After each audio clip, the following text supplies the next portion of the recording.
Bien, bonjour les amis, c'est Sendo, j'espère que vous allez bien. L'on se retrouve une nouvelle fois pour une nouvelle preview. Il y a 3 jours, nous vous avions sorti la preview du Kenshiro Teraji contre Seigo Yuri Akui. Et aujourd'hui, on va s'intéresser au main event de cette très très belle soirée. Anthony Olasquaga contre Hiroto Kyoguchi. Et une nouvelle fois, je suis en compagnie de Louis Geoffrey. Salut Louis, comment ça va? Salut, ça va et toi? Ça va très bien. Et donc, bah, voilà, je pense que là, pour le coup, on va directement trancher dans l'art. Donc, Louis, qu'est-ce qui t'intéresse dans ce combat? Je dirais que, alors, à la fois, Alaskoga est un combattant qui m'intéresse beaucoup dans la catégorie des poids mouches. Ce que je trouve vraiment cool, c'est qu'on a un champion qui est champion depuis pas si longtemps et qui est vraiment sur la montée et qui va défendre son titre contre un gros vétéran. Et je suis à la fois curieux de savoir à quel point est-ce que le vétéran va réussir à ressusciter un peu sa carrière et à faire une dernière grosse performance, ou à quel point est-ce que Alaskoga va être capable de confirmer le fait qu'il appartient vraiment, que c'est vraiment le futur de la catégorie, en réussissant à battre de façon convaincante un type qui, malgré le fait qu'il reste pas une grosse star, je pense, ni au Japon, ni en dehors du Japon, est un client. C'est vraiment quelqu'un, Kabuki. Effectivement. Voilà, donc, personnellement, en fait, c'est ce qui m'intéresse énormément, c'est d'une part le combat en lui-même. J'aime beaucoup les deux combattants. C'est un combat qui stylistiquement m'intéresse énormément. Et aussi, je pense qu'on en parlera plus la dernière partie de la vidéo, mais c'est surtout la perspective d'une revanche de l'un des deux face à Telaji, parce que ce sont deux anciens adversaires de Telaji. D'un côté, on a Olasquaga, actuel champion WBO flyweight, qui est connu principalement quand même à l'heure actuelle pour son combat plus que valeureux face à Kenshiro Teraji en short notice. Alors c'est pas la plus grosse short notice de l'histoire, je crois qu'il l'a pris à un mois du combat, mais c'est quand même pas rien de prendre un Kenshiro Teraji prime à un mois du combat, un mois de notice. C'était quand même plus que respectable. Il a perdu ce combat-là, mais au terme de 9 rounds magistraux. Il est monté en flyweight et il a fini par récupérer la ceinture WBO assez vite face à Riku Kano en juillet dernier avec un KO absolument monstrueux. Et il a défendu dans un premier round bizarre et très, très, très frustrant face à Jonathan Gonzalez. Et du coup, il s'en va sur ce combat-là face à Hiroto Kyoguchi, qui lui, comme tu as dit, c'est vraiment un vétéran, ce qui est un peu paradoxal au vu du fait qu'il a que 21 combats pro et qu'à ma connaissance, il n'a pas une très très grosse carrière en amateur. Mais pourquoi J'avoue on que dit que c'est un j'ai vétéran? aucune idée de sa carrière amateur, mais on dit que c'est un vétéran parce qu'il est déjà champion dans deux catégories de poids différentes. Exactement. Il a déjà un peu rongé son frein en poids mouche, c'est pas du tout son premier combat dans la KT, donc c'est en vrai quelqu'un qui a du métier déjà. Effectivement, comme tu l'as dit, c'est un ancien champion IBF des strawweight. Son title run IBF est vraiment pas intéressant. Ouais, d'ailleurs, son run en strawweight est franchement pas intéressant. Il a été champion au PBF, il a été champion IBF très jeune, je crois. Je crois qu'il récupère son premier titre à 23 ans, ce qui est un âge, on va dire, médian pour les standards de ces divisions. Et voilà, il le récupère relativement jeune, il le défend à 2 reprises, il monte de division. Il récupère le titre unifié WBA Airing Magazine face à Eki Butler. Eki Butler, c'est un gars vraiment sous-coté par rapport à son niveau. C'est un champion en 2 catégories qui a fait une prise de titre exceptionnelle face à. Putain, j'oublie tout le temps son nom alors que je l'adore, c'est une honte. Je vais. Ah, Taguchi. Ryuichi Taguchi. Voilà, prise de titre absolument exceptionnelle. Et donc, voilà, sa première défense, malheureusement, c'était face à Hiroto Kyoguchi. Et ça a été une véritable masterclass de Kyoguchi, à mon sens. Il a vraiment dominé Butler sur tous les domaines. Et il a fini par l'arrêter à la toute fin du 10e round. Puis il s'en est allé sur un très très beau rail, notamment je noterai la victoire face à Tetsuya Ishida, qui était vraiment pas, qui était vraiment le top du niveau japonais de la division de la division de ce moment-là en 2019. Je noterai aussi son combat de ouf en 2022 face à Esteban Bermudez qui avait battu dans un combat de ouf et un KO de ouf Carlos Canizales en 2021. En 2022, il affronte Hiroto Kyoguchi et il lui donne 8 rounds. Kenshiro Teraji. Hein? Ah oui, non, ok, pardon. Attends, tu parles Non, de qui, pardon? non Non, c'est Hiroto. 2021 non, qui s'affrontent? Oui, non, pardon, Non, c'est non, bien 2022. Tant pour moi, pardon. Je regardais mal la date. Donc ouais. il affronte Bermudez en 2022. Ouais, effectivement, en 2022. Et voilà, les deux s'affrontent dans 8 rounds apocalyptiques, complètement dingues. Et Kyoguchi s'en sort vainqueur par un magnifique stoppage au 8e round. Et Et là, ben, arrive le mur. Il arrive, un sacré mur. Kenshiro Teraji qui est dans une année absolument dantesque où, voilà, il récupère son titre, WBC face à Ibuki en oubliant un des KO de l'année et il arrive face à Hiroto Kyoguchi, le couteau entre les dents et c'est un combat je l'avais fait en live au moment des faits. Il est toujours disponible sur la chaîne YouTube. Allez le voir, c'est un super souvenir. Le 5e round est un des plus beaux souvenirs de boxe. C'est un round absolument exceptionnel. 3 minutes bout de temps terre et malheureusement pour Kyoguchi, il finira par s'incliner mais au 7e round sur un KO qui m'a marqué, mais qui m'a marqué à tout jamais. Mais ce 1-2 et Kyoguchi qui sait plus où il est, qui perd complètement son équilibrium. Et oui, voilà, c'est un sacré stop pour Kyoguchi qui, à la suite de cette défaite, décidera de monter de division pour aller en flyweight. Après 2 combats anecdotiques, 2 combats de retour et d'entrée en flyweight, on va dire. Et ben, il reprend un adversaire qu'il avait déjà battu, Vince Para. C'était sa deuxième défense de titre IBF en strawweight. Il le reprend en flyweight et arrive le Guac. Là, pour le coup, le Guac, alors tout le monde le voit vainqueur largement, ben, Kyoguchi perd par décision unanime. Des cartes absurdes, personnellement, que je trouve vraiment absurdes. Et ben voilà, il subit sa deuxième défaite en carrière face à un gars qu'il avait déjà battu dans une soirée assez anecdotique au global. Et Très c'est anecdotique.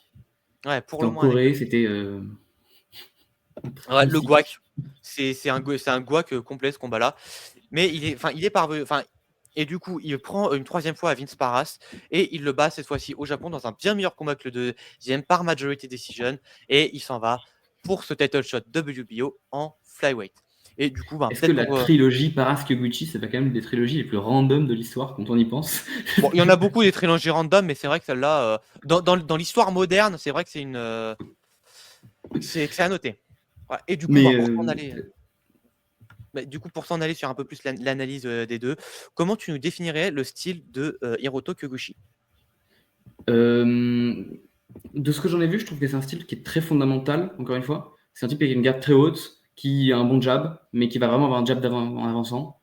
Je dirais que c'est pas le type qui va forcément être le plus vif, encore une fois, de jambes. En fait, je trouve que c'est un style qui ressemble peut-être un peu à celui d'Akui qu'on a pu analyser, dans le sens où voilà, c'est un type qui a une garde haute, qui va avancer, qui va mettre du pressing.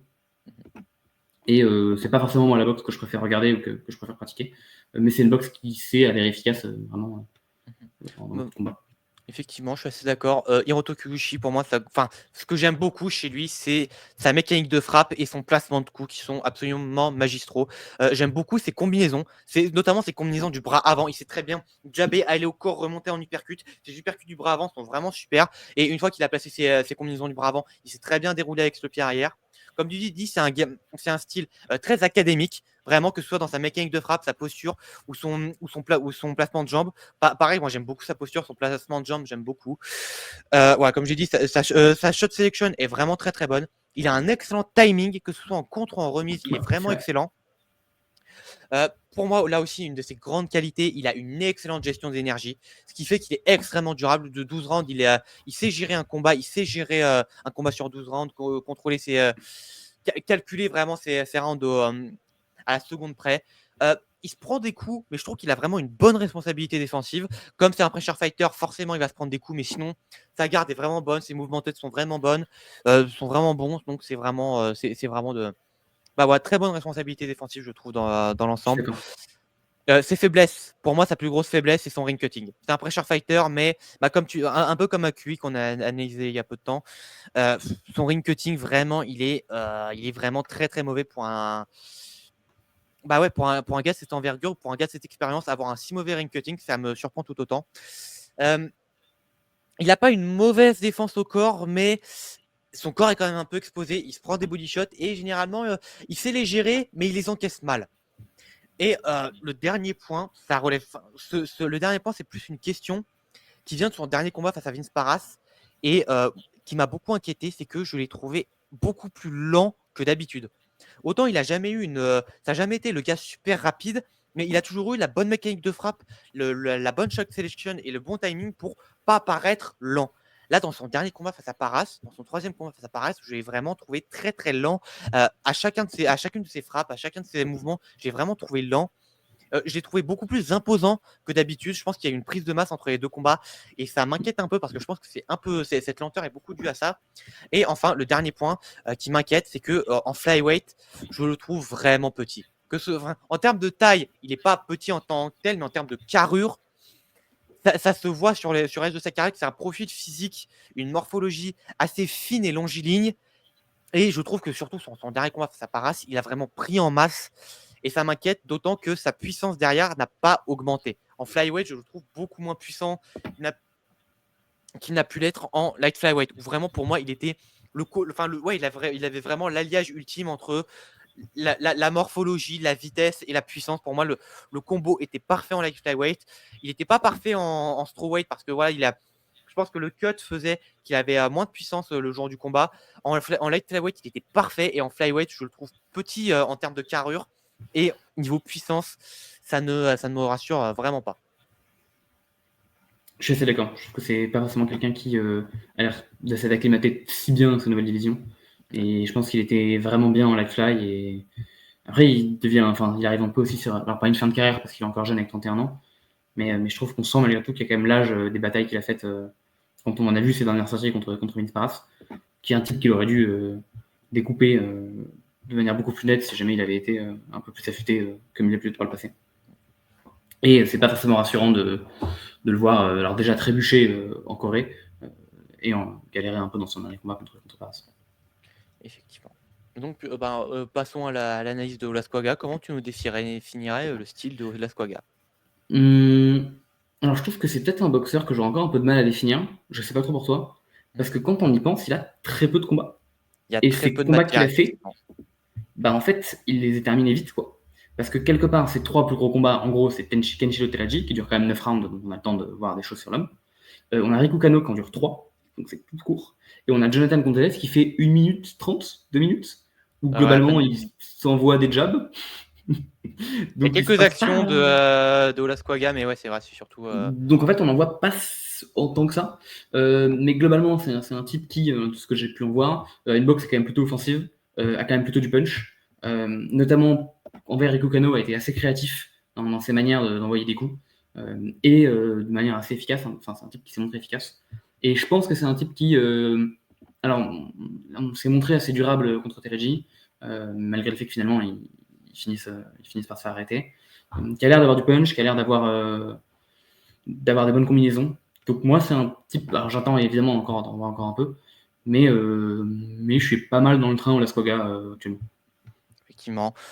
Pour moi, sa grosse force, c'est son explosivité. Je pense que c'est le plus rapide des flyweight à l'heure actuelle, vraiment.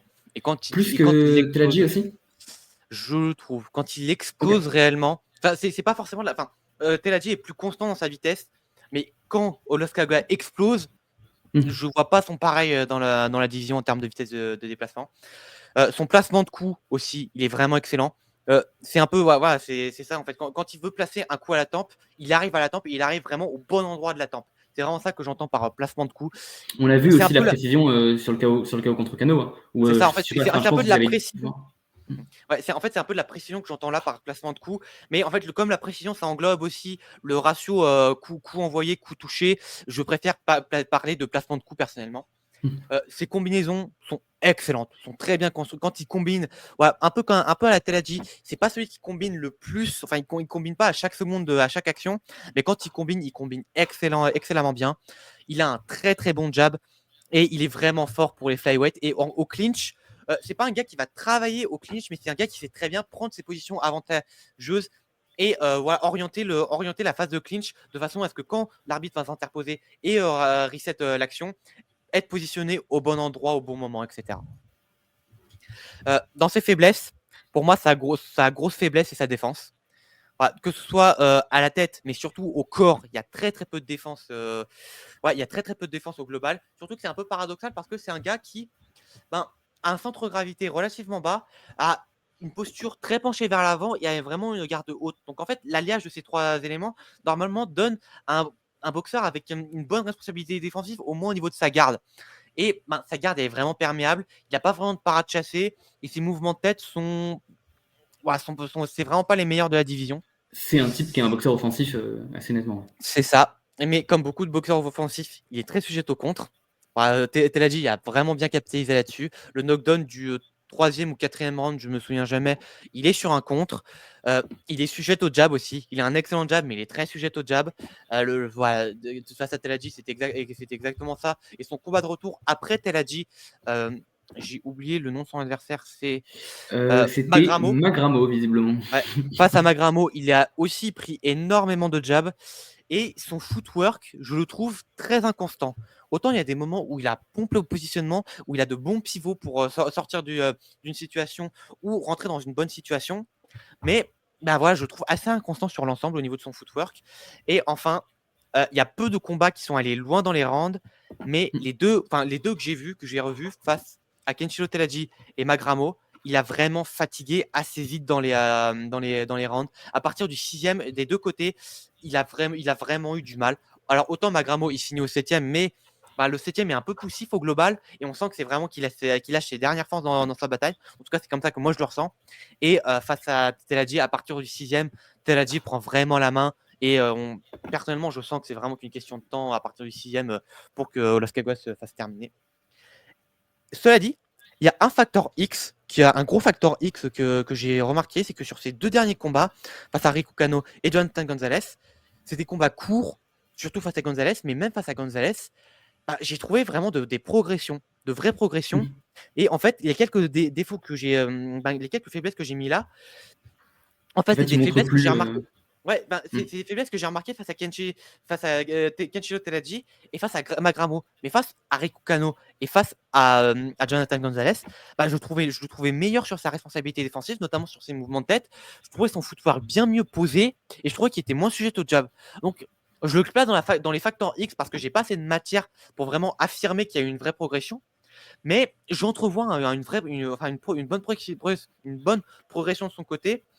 Et c'est aussi un des éléments qui me fait encore plus poser de questions sur ce combat-là, c'est à quel point Olas Koga a vraiment progressé. Et d'autant que face à un Hiroto Kyoguchi qui est un vrai pressure fighter, il y aura matière à s'interroger là-dessus. Et j'ai oublié de le noter dans ses faiblesses. Je le trouve aussi, moi, je le trouve nettement moins bon quand il est sous pression. Sur son pied arrière, il n'a pas d'excellents déplacements latéraux et il est assez aisément cadrable. C'est aussi des questions que je me pose. Ce que tu as dit à pas mal de reprises, et ce qui fait un peu écho quand je disais qu'il n'y avait pas beaucoup de matière, c'est que c'est un boxeur qui est très jeune. Olas Koga, il a que 26 ans, mais surtout, il a que 9 combats pro. Et en fait, c'est un type qui est arrivé sur la scène internationale de manière un peu random, parce que, comme tu l'as dit, il a pris Teladji en short notice. À ce moment-là, il descend de catégorie, c'est-à-dire qu'il combattait en mouche, et il est descendu en mi-mouche affronter Teladji. J'ai vérifié entre-temps, il est descendu sur 2 semaines. Gonzalez est tombé malade, il a dit j'assure pas le combat. Et en 2 semaines, il a descendu une KT, il a fait son cutting, il a fait son combat. C'est ridicule. Oui. Et c'est un type qui, comme tu dis, fait co-progresser, parce que notamment, il est dans une très bonne équipe. C'est le teammate numéro 1 de Nakatani, il est dans son coin tout le temps, et Nakatani sera dans son coin assurément ce soir-là. Il a un très bon entraîneur, Rudy Hernandez, et c'est un type qui a toutes les cartes dans ses mains pour probablement faire des trucs bien dans le sport, mais il est vraiment développant. Et en fait, donc, comme tu l'as dit, on le voit qui n'arrête pas de progresser de combat en combat. Et quelque part, je trouve que ce combat contre Kyoguchi, c'est en fait presque un combat que tu donnerais à un type avant qu'il ait sa chance mondiale, donc vraiment à un prospect, qui est un peu le vas-y passe ce vétéran pour montrer que tu gagneras de l'expérience comme ça. Et en fait, c'est un combat qui fait vachement sens dans sa carrière, et notamment pour toute la suite. Ce qui fait qu'il a voulu se débarrasser de la revanche contre Gonzalez assez vite. C'est pour ça qu'ils ont essayé de forcer le combat en TKO, le faire un no contest pour pouvoir passer à la suite. Aussi, je l'ai revu pour préparer cette vidéo. En fait, c'est surtout le contexte qui est vraiment bizarre, c'est que il y a la coupure sur l'œil gauche de Gonzalez. Le médecin check. Pour le médecin, Gonzalez peut continuer, sauf que Gonzalez, il a beaucoup de mal, il n'a pas envie de continuer avec une blessure pareille. Il se plaint à l'arbitre et l'arbitre arrête. Donc techniquement, c'est un TKO, c'est un abandon de Gonzalez. Voilà, et c'est vrai, avant de revoir le combat, ça m'avait pas vraiment marqué, j'avais trouvé ça peu logique, mais c'est vrai qu'au final, non, c'est l'arbitre applique le règlement à la lettre. Là, c'est un peu un nomas, quoi. C'est un peu le nomas de Roberto Duran, quoi. Sur beaucoup moins de rounds, mais c'est sur une situation différente, mais c'est.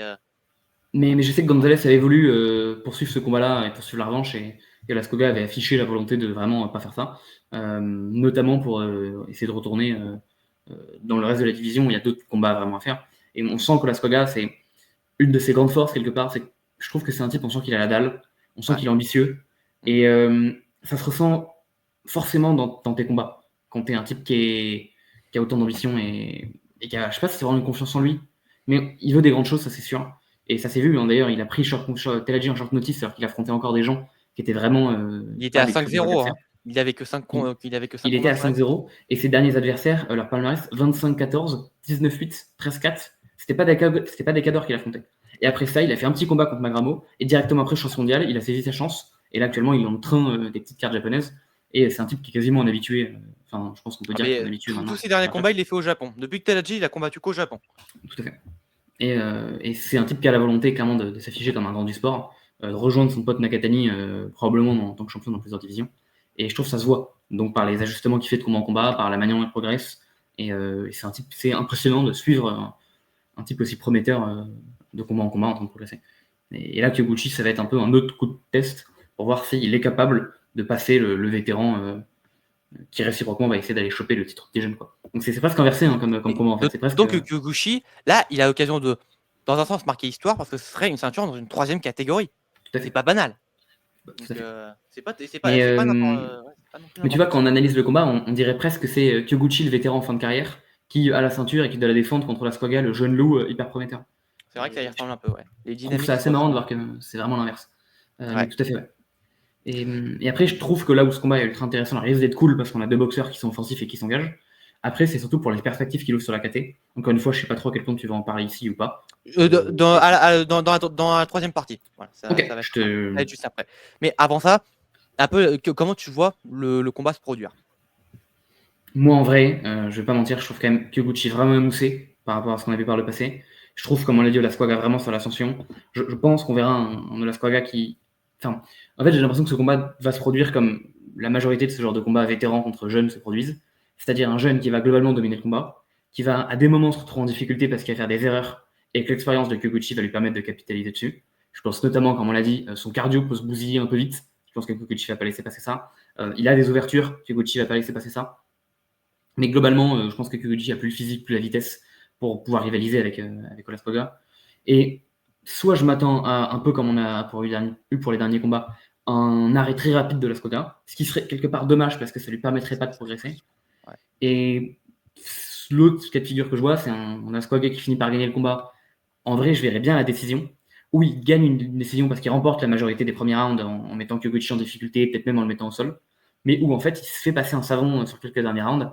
Et donc, il finit avec un, je sais pas, 8 rounds à 4 pour Lascoga, parce que mine de rien, il prend la majorité du combat. Et quelque part, que ça lui sert d'aller aussi loin dans les rounds. Pareil, il n'a jamais allé au 12e. Hein. Plus loin qu'il ait fait, c'est 9. C'est dur pour un boxeur qui est déjà champion de jamais avoir passé le 10e. Effectivement. Donc, ce serait cool qu'il aille un peu dans les rounds. Et je pense que ça peut arriver. Comme Kyoguchi qui est durable et comme on l'a dit, il gère son effort. Il a moyen, s'il tient les premiers rounds, de remporter les derniers. Ouais, du coup, personnellement, sur les stratégies que j'aimerais voir en place des deux côtés, je pense que une nouvelle fois, j'ai l'impression que je dis ça à chacune de mes previews, mais je pense que ça va être un combat qui va jouer à la pression, qui va mettre la pression sur l'autre. Parce que comme j'ai dit, les deux sont vraiment le plus à l'aise en pression. Et je trouve que sous pression, celui qui est le plus à l'aise, celui qui est le plus compétent, c'est Kyoguchi. Je trouve que c'est celui qui a le déplacement le plus intelligent, le plus discipliné. C'est celui qui gère le mieux l'espace sous pression. Là où Olascoaga, de ce que j'ai vu sous pression, après, on le redit, on l'a dit, on le répète, il y a peu de matière sur Olascoaga, donc si ça se trouve, il a une grosse courbe de progression, donc si ça se trouve, il va complètement surprendre. On va le voir danser sur le pierre pour 12 rounds, on va rien comprendre. Ce serait incroyable, ce serait incroyable, et ce serait vraiment magnifique. Mais voilà, les deux sont vraiment le plus à l'aise sous pression, donc je pense que ça a beaucoup joué à qui va mettre le mieux la pression sur l'autre, celui qui sera le plus intelligent dans son dans ses feintes, celui qui va le voir dans sa shot selection, etc. Dans son côté, Kyoguchi, selon moi, doit vraiment apporter une priorité défensive, bien monter la garde, bien bosser son centre de gravité, bien bosser ses ouvertures qu'il peut laisser au corps. Comme je dis, mettre la pression et faire du catch and pitch. Voilà, encore une fois, comme d'habitude, j'ai l'impression de le dire ça à toutes mes previews, c'est fou. Mais le catch and pitch, c'est une tactique qui est vraiment, vraiment efficace pour beaucoup du style. Donc, et notamment les styles comme Kyoguchi, donc monter la garde et chercher soit le contre, soit la remise et combiner à partir de là. Pour moi, ça c'est important, combiner à partir de là, aller chercher le corps et peut-être plus laisser Olascoaga s'épuiser dans les premiers rounds pour vraiment aller chercher à faire mal sur la deuxième partie de combat. D'où la responsabilité défensive qu'il a besoin d'appliquer au premier round. Parce que Complètement d'accord. le pire chose qui peut se passer pour Kyoguchi, c'est qu'il se fasse éteindre en 2 rounds par un coup qui rentre dans ses gardes ou qui rentre au corps. Et Exactement. Donc c'est voilà, la pire chose qui chercher peut les derniers rounds, chercher à faire mal à partir du 8e et pourquoi pas aller chercher un stoppage parce que par Olascoaga qui est trop fatigué, qui prend trop de coups au corps et voilà. Vraiment c'est la stratégie que pour moi Kyoshi doit apporter. Voilà, pression, priorité défensive, voilà, contre-remise, bodywork. De toute façon, Exact. je pense qu'on est d'accord, si le moment de Kyoguchi vient, c'est dans les derniers rounds. A priori, c'est pas au premier qui va attraper la Spoga. Donc il faut Non. qu'il tienne, et il faut qu'il tente sa chance en essayant de perdre le moins de rounds au cas où ça va à la décision, et que sinon, il mette le paquet dans les derniers, parce que c'est là qu'il pourra l'avoir, quoi. Ouais.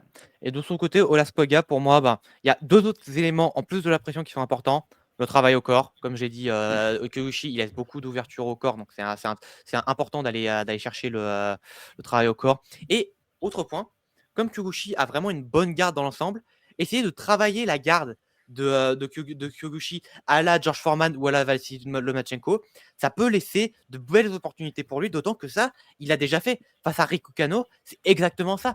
Il prend sa main droite, il baisse la main droite de Riku Kano et il place l'uppercut du bras avant. Avec le crochet, même. Il baisse avec le crochet. Hein. Il met crochet Ouais, dans le ça. gant pour envoyer l'uppercut. Hein. C'est hyper beau. Hein. C'est exactement ça. Et ça, ça peut très très bien fonctionner. C'est un truc qui est peu utilisé parce que c'est un peu je trouve parce que t'as pas vraiment une bonne responsabilité défensive là-dessus. Je sais pas à Mais quel c'est point un c'est truc. légal aussi, vraiment. C'est pas un peu illégal de prendre le gant de l'adversaire et de le tirer? Enfin, il y a des gens qui font ça, Benavidez le fait beaucoup aussi. Je sais pas si c'est vraiment dans les. Ça fait partie des choses qui sont illégales mais permises, genre le clinch où techniquement c'est illégal, ou si c'est vraiment ok Honnêtement, de. j'avais jamais entendu parler de ça, comme quoi ce serait illégal de travailler Peut-être, la hein, peut-être que garde. j'invente complètement, mais Non, faudrait que j'aille regarder le règlement précis. Mais d'accord. je sais qu'il y a plein de Moi, choses un peu illégales ouais, que les ça gens va. font en boxe, donc je me demande si ça en fait pas partie. Je vais regarder un peu. Effectivement. Effectivement, mais ouais, c'est le travail à la garde à la George Foreman, à la Vassily Lomachenko, un peu à la David Benavidez. Je pense que c'est un truc qui peut très bien fonctionner face à des boxeurs du style de Kyoguchi, d'autant que ça pourrait aider à les mettre sous pression, justement. Donc, Et c'est aussi c'est un débile, mais tu élément. mets ta main sur son gant, bah, le gant de Kyoguchi il est là, là il pourra pas l'envoyer. Hein. Il pourra pas envoyer son jab, il pourra pas travailler. Exactement. Typiquement, des boxeurs qu'on regarde comme ça, c'est très efficace en stratégie. Et Exactement. je sais pas si Olascoaga fera ça. C'est des choses qu'il a un peu montré contre Kano, mais pas vraiment en statique, plus en je mets des coups. Je sais pas si vraiment on Ouais. le verra sortir une garde longue et bloquer le gant. Mhm. Mais ouais, Mais, mais- c'est un point qui peut être intéressant à faire. Et donc, on va passer à la partie pronostic. Et bah, voilà, comme sur la vidéo de Teladji contre AQI, déjà petit point sur la cote de Paris Unibet. Qui est pour le moins large parce que Anthony Olascoaga est favori à 1,14 tandis que Hiroto Kyoguchi est underdog à 4,25. Donc en gros, on est sur du. Attends, je vais aller revérifier. Ouais, on est quasiment sur du 80-20. 80-20 pour Olascoaga. Ouais, 77-23 pour être précis. Pour Ok. Olascoaga. C'est énorme. Hein. C'est malgré tout, ça me paraît beaucoup. Je vois aussi un Olascoaga favori, mais plus que 70-30, ça me paraît quand même être un peu disrespect pour Kyoguchi, personnellement. Après, je pense que Kyoguchi, c'est un type que les gens ne connaissent pas trop. Hein. Enfin, son plus gros C'est combat, vrai. c'était contre Teladji, il l'a perdu. Avant, il était. Enfin, je sais pas. Je sais pas si c'est de toute façon, ça s'est vu dans les cartes contre Vince Paras. Il a fait des cartes en Corée. Il y a encore des combats en Corée. Il Et a fait justement, des. c'est intéressant avec Kyoguchi parce que j'ai l'impression que c'est vraiment son management qui est un peu parti en couille après sa défaite face à Teladji. Parce qu'avant, franchement, il avait une très très bonne construction de carrière et de ce que j'en ai vu, bah, c'était quand même une petite star. Enfin, c'était quand même une bonne star au Japon, je crois, à la fin des années 2010, là, au moment où il enchaînait ouais, 2017, 2018, 2019. Je crois, enfin, il me paraissait qu'il avait une très très grosse hype. Hein. Je suis en Et train de après, ça s'est. regarder la carte de Nakatani Kyoguchi, elle est très bonne. Hein. T'as Nakatani qui est dedans, t'as Gonzalez Iwata, c'est une très très bonne carte. Hein. Mais on dirait un type qui fait partie des grandes réunions japonaises. Quoi. Là où maintenant, c'est plus trop le cas. Enfin, il n'a pas trop été C'est invité aux ça. grosses Après, réunions. après, après, après sa défaite face à Teladji, j'ai l'impression que sa carrière, sa gestion de carrière est vraiment partie en couille. Hein. C'est impressionnant. Et donc là, Clairement. et d'autant que là, c'est un peu plus un facteur X. Mais je pense que Kyoguchi, là, il doit vraiment y aller en mode kill or be killed. Je pense que là, c'est vraiment sa dernière chance de briller au plus haut niveau. Effectivement, comme tu as dit, il commence à être un peu émoussé, il commence à avoir un bon kilométrage. Vu comment son management est parti en couille sur les 4 combats qui ont suivi sa défaite face à Teladji, si là, il perd, ça ne peut que plonger encore plus. Donc là, à mon avis, là, Kyoguchi va vraiment arriver le couteau entre les dents. Et du coup, ben, de ton côté, ce serait quoi ton pronostat? J'ai l'impression qu'on est assez raccord. Hein. C'est-à-dire que je vois aussi Olascoaga gagner. Perso, je vois bien gagner la décision. Parce que je pense vraiment que. Donc, ça, c'est plutôt le truc du prono de la tête, prono du cœur. Là, c'est plutôt le prono de la tête. Ah oui, non, d'abord pronostat, pardon. Bah, je vois bien Ouais, pareil, un pronostat. 65-35 pour Olaskoga. Je Ouais, pense quand personnellement, même que Gucci a moyen de mettre des trucs. ouais, et donc personnellement, j'oscillerais entre le 60-40 et le 65-35. Léger ouais, en fait, ouais, c'est Olaskoga favori modéré, mais pas ultra favori comme OK, l'indique la cote de Paris, Unibet personnellement. je suis d'accord, je suis d'accord. Ouais, et du coup, pronostic? Tu t'es Et du coup, Pronotet, allez. Pronoquin. Pronotet, le combat que je vois vraiment se dérouler, c'est un Olaskoga qui vient, qui remporte les premières reprises, qui met Kikuchi en difficulté, qui éventuellement le met à terre, mais je pense pas qu'il l'arrête. Éventuellement, mais je pense pas. Et puis, plus de cardio, Kikuchi reprend le dessus, puis Olaskoga se fait passer un bouillon dans les dernières rounds, mais il a trop d'avance au point et il remporte le combat. Ce qui ferait un truc du genre, voilà, je sais pas, 7 rounds pour Olaskoga, 8 rounds pour Olaskoga, un truc dans ce genre-là. Et je vois bien une décision unanime, enfin une décision unanime, ça dépendra des juges. Mais en tout cas, je vois bien un truc dans ce genre-là, quoi. 7 Oh, 8 rounds je pour pense que Olaskoga. le hate side dans ce combat, c'est Olaskoga personnellement. Je pense que celui Ouais, que le management, veut monter, c'est Olaskoga, je pense. clairement, surtout que c'est un type qui, alors, on est évidemment américain au Japon, donc on pourrait penser que c'est pas un natif, mais en fait, ça fait déjà très longtemps qu'il fait, comme on l'a dit, qu'il fait Ah partie des gardes ouais, japonaises. Contre j'ai Telaji, il a été l'impression très impressionnant. Contre Kano, il a été très impressionnant. Et c'est le pote de Nakatani, c'est à peu près reconnu, il est dans son coin à chaque fois. Il s'entraîne chez Tekken, promotion. Enfin, il s'entraîne à la salle de Tekken à Tokyo. En vrai, enfin, il est japonais. ouais, et puis j'ai l'impression que le Japon commence à vraiment bien l'apprécier, donc je pense que c'est ouais, c'est J'ai dit, c'est un gars à travailler. j'ai dit qu'il s'entraînait chez Tekken. En vrai, sa salle de base, c'est la salle de Hernandez à Los Angeles avec Nakatani. Mais là, il est en train, camp d'entraînement chez Tekken, il se prépare là-bas au Japon. Donc bon, enfin, je pense que ça fait partie, comme tu dis, des. De toute façon, c'est un peu comme Molony, ça fait partie des étrangers qui sont bienvenus au Japon, quoi. Mmh, effectivement. Et après, prono du cœur, bah, j'aimerais quand même bien voir Olascoga avant la limite. Mais j'aimerais quand même bien voir Olascoga de manière un peu méchante galérer un peu. Je pense que ça lui servirait beaucoup plus dans la suite de carrière qu'un autre arrêt premier round parce que ça lui durera pas toute sa vie. Et j'aimerais bien voir un KO un peu tardif, genre 9-10 de Olascoga, où il se prend un bouillon dans les rounds de 6 à 8 et où il arrive à montrer qu'il est capable de revenir, de regagner un peu, de revenir un peu dans son combat et de retrouver des solutions alors qu'il en a plus trop. Et si je vois ça de Olascoga, je serais conquis ravi. Genre. Et un petit KO au corps, un petit crochet. Parce que bon, les coups au corps, je trouve ça fantastique. Un petit crochet au corps au 9ème, je demanderais rien de plus. Mmh, ouais. Et toi? Bah, personnellement, le prono du cœur irait plus du côté de Kyoguchi.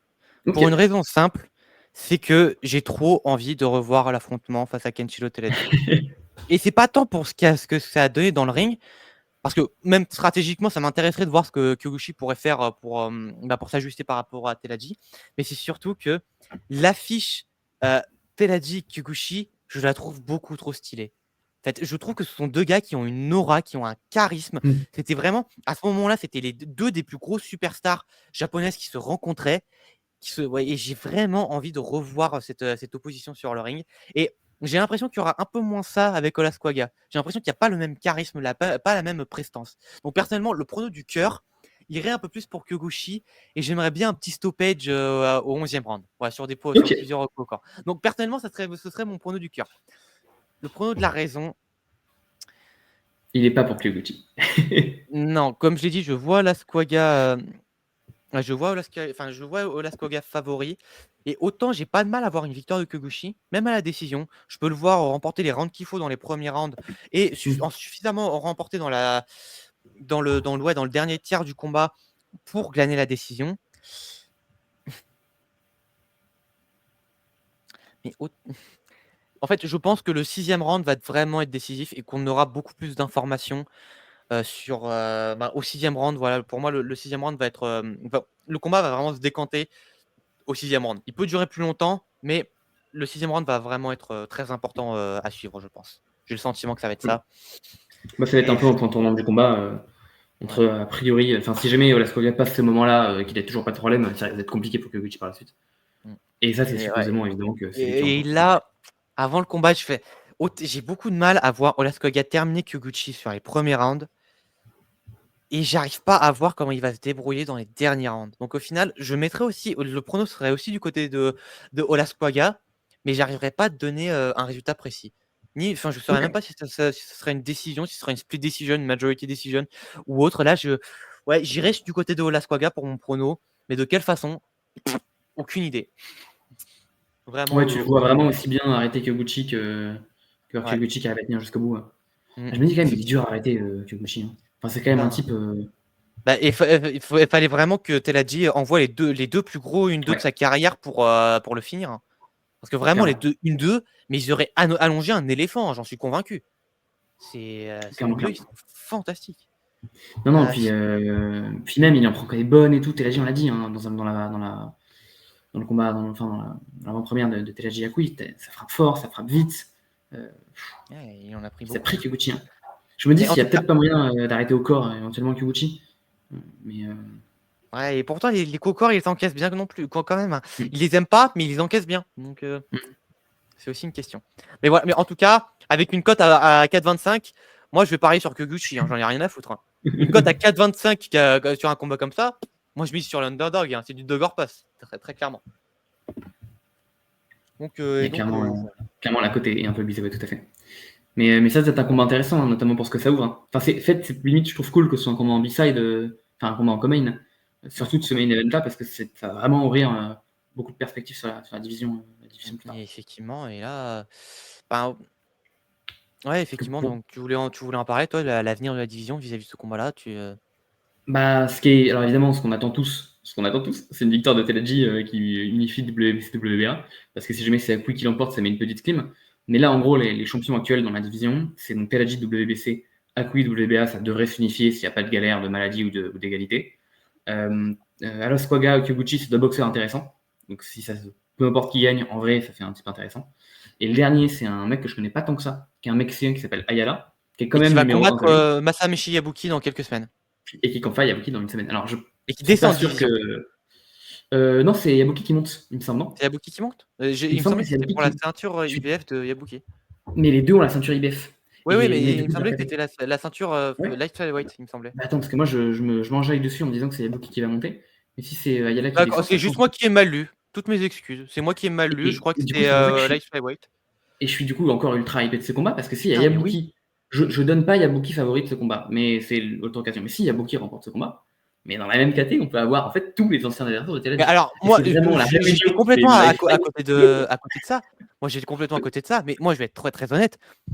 Si Teladji l'emporte, et peu importe qui remporte le co-main event, je veux d'abord la trilogie avec Masamichi Yabuki. Si Yabuki Tout à fait. l'emporte aussi face à. Parce que moi, c'est la trilogie que je veux voir.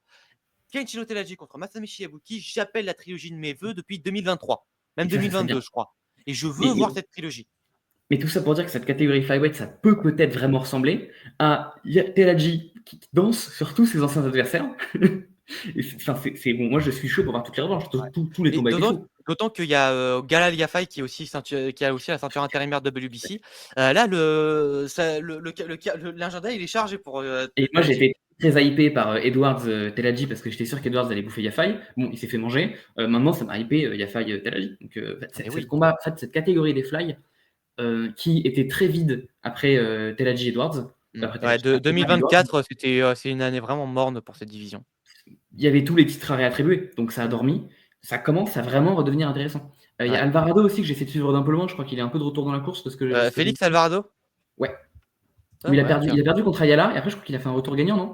Faudrait que je vérifie. Ouais, effectivement, il me semble que c'est ça. Mais c'est une KT où en fait il y a moyen qu'il se passe des très bonnes choses, en tout cas des très bons combats.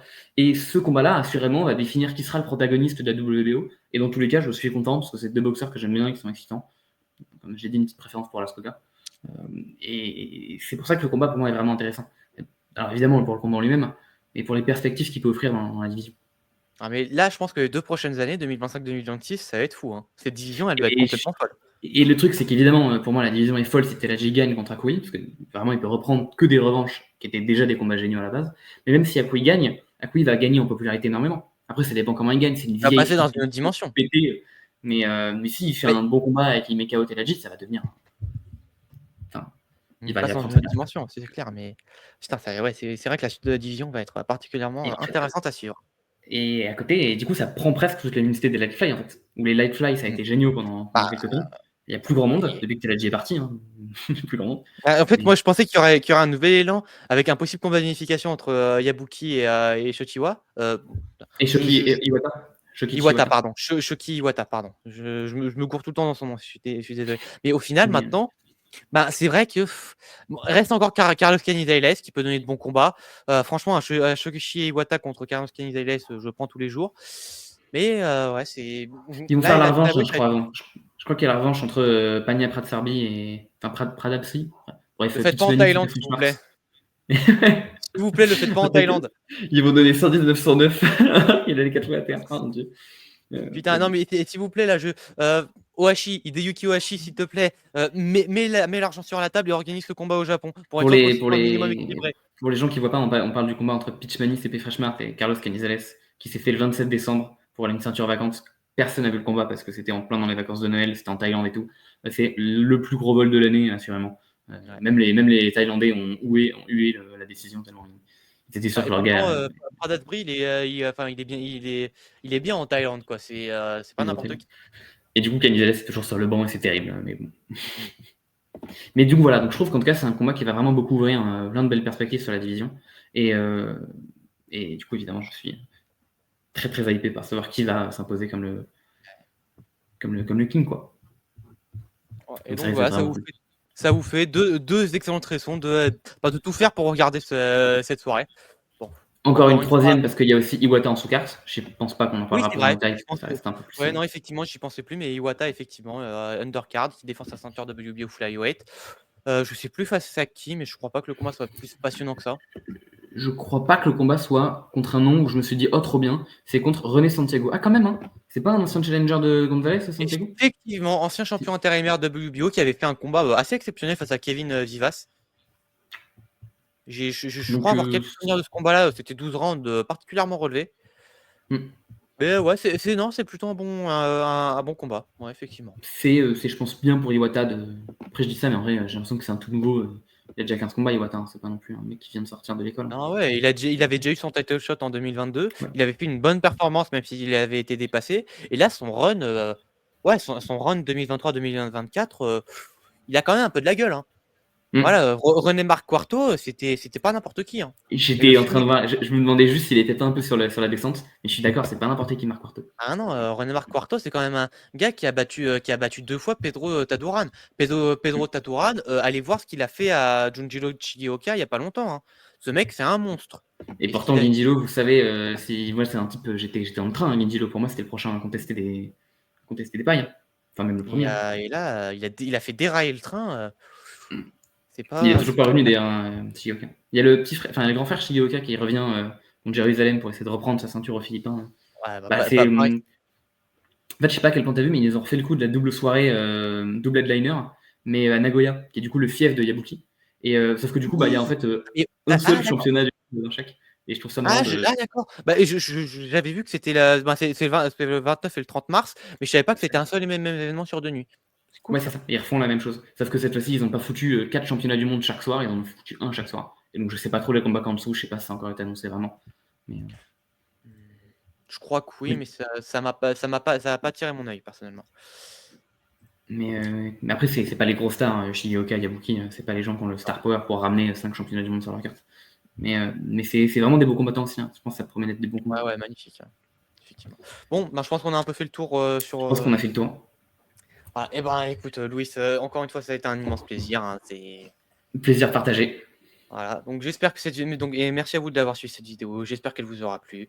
Si c'est le cas, vous connaissez la chanson, le pouce bleu, le partage, le commentaire. Si le contenu de la chaîne vous plaît, l'abonnement. Allez, follow la chaîne Twitch pour être tenu au courant des prochains Rave de Classics. Et en tout cas, jusque-là, moi, je vous dis à très bientôt et salut!